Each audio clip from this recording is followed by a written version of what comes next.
Hello, everybody. David Shuster here. We just got a remarkable reminder that among Republicans under Donald Trump, the truth is either denied outright or it is simply edited. And at the Federal Communications Commission, the editing is fast.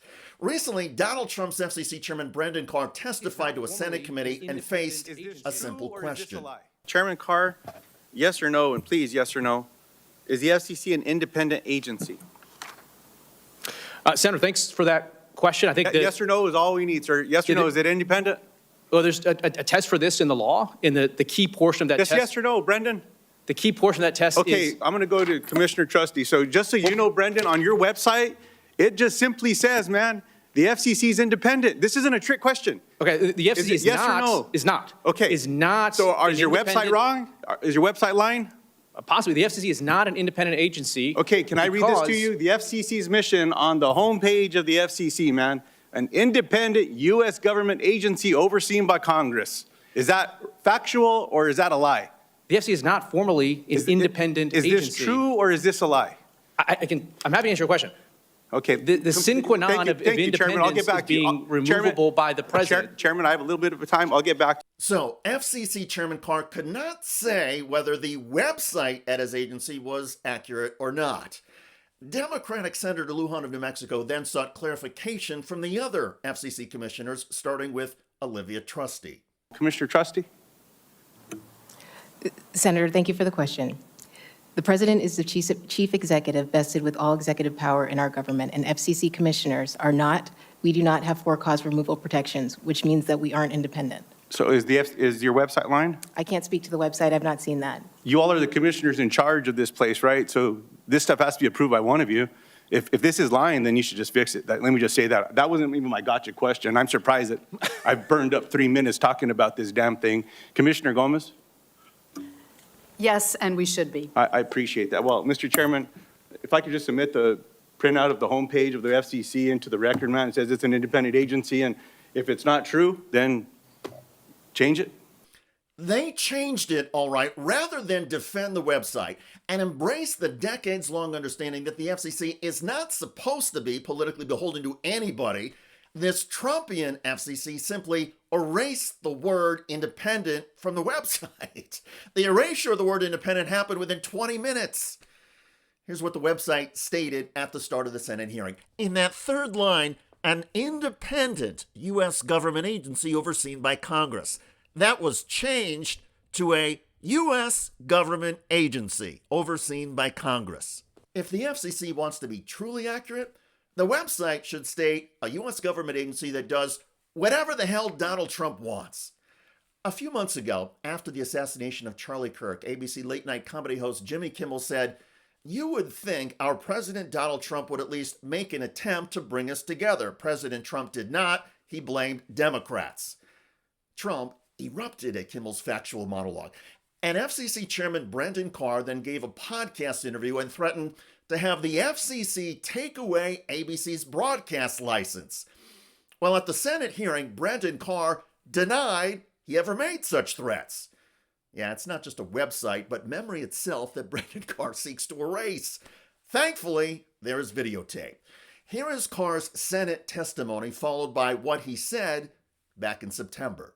Democrats at the time were saying that we explicitly threatened to pull a license if Jimmy Kimmel wasn't fired. That never happened. That was nothing more than projection and distortion by Democrats. I mean, look, we can do this the easy way or the hard way. These companies can find ways to change conduct, to take action, frankly, on Kimmel, or, there's going to be additional work for the FCC. Again, there's actions that we can take on licensed broadcasters. There is action we can take on licensed broadcasters, like removing their license if ABC will not fire Kimmel first. Clearly, Chairman Brendan Carr believes the truth about his statements. His agency's website and the overall mission of the FCC are fungible. Independence, once a proud FCC mission, is now a liability, something to be erased before it angers the boss. Well, the FCC has learned its lesson well. In the age of Trump, autonomy is not allowed. At the same Senate hearing, Democrat Amy Klobuchar of Minnesota underscored the FCC's heavy-handed Trump approach. Do you think it is appropriate to use your position to threaten companies that broadcast political satire? I think any licensee that operates on the public airwaves has a responsibility to comply with the public interest standard, and that's been the case for decades. I asked if you think it's appropriate for you to use your position to threaten companies. And this incident with Kimmel wasn't an isolated event. You've launched investigations into every major broadcast network except Fox. Is that correct? I don't know if that's true or not. We do have investigations going on NPR and PBS. We have a number of investigations that are ongoing.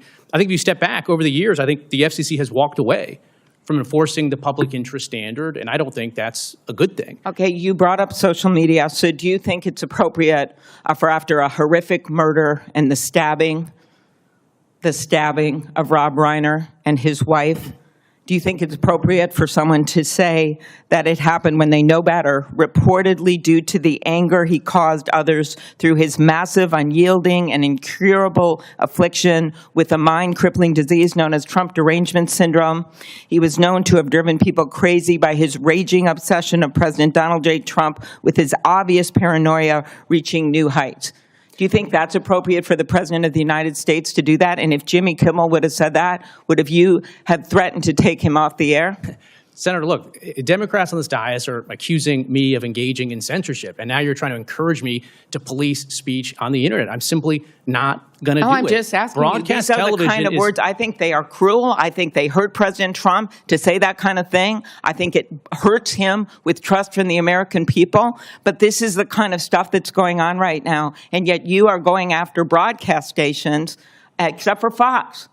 Carr refused to agree. He could not bring himself to say that Donald Trump has said or done anything wrong on social media or elsewhere. And Carr would not acknowledge the reality that the only broadcaster his FCC has not targeted is the Trump-friendly Fox. And that gets us back to the brazenness of the FCC under Brendan Carr. When an agency must change its own website description in real time to match Chairman Carr's talking points, when the chairman cannot bring himself to condemn anything Donald Trump says, no matter how insensitive or cruel Trump's social media post, we are not witnessing governance. We are watching absurd stagecraft. The FCC, which used to be an impartial referee of broadcast network standards, has become a Trump cheerleader, waving pom-poms for Donald Trump and his media sycophants. And just like Trump, there is no need for the truth, and no need for any independence or disagreement with Trump. Truth only exists when it is convenient for Donald Trump. And clearly at the FCC under Donald Trump's friend Brendan Carr, the truth and independence were doomed from the start. By the way, the Trump administration's ICE agents are ramping up their migrant deportation raids and arrests in Minnesota. Protesters recently responded with snowballs, causing the ICE agents to melt down. In Minneapolis, that ICE SUV just got hit by a block of snow. Oh, come on! Come on! Now, after a snowball, the agents are firing pepper spray.